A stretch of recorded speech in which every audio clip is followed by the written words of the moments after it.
مرحبا حبايب، شلونكم؟ اليوم راح اسوي لكم طريقة الكليتشة الهشة اللي طعمها ادمان يصير. بعد عندكم تعالوا اشوفكم المقادير وشلون راح نشتغلها سوا.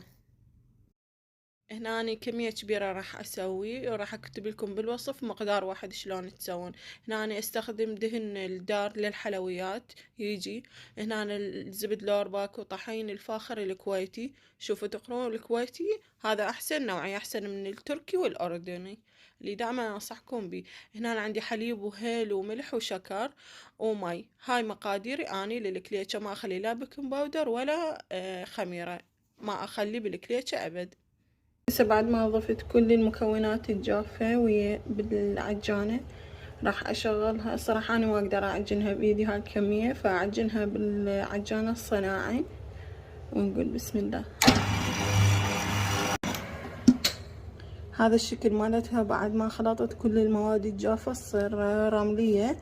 راح اضيف عليها هسه الماي بالتدريج وارجع اعجن. شوفوا هاي العجينة تكون، راح نتركها 10 دقايق ترتاح وبعدين نشتغل بيها.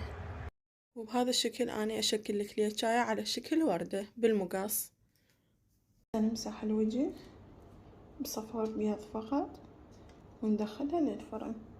وهاي خلصت الكليتشة.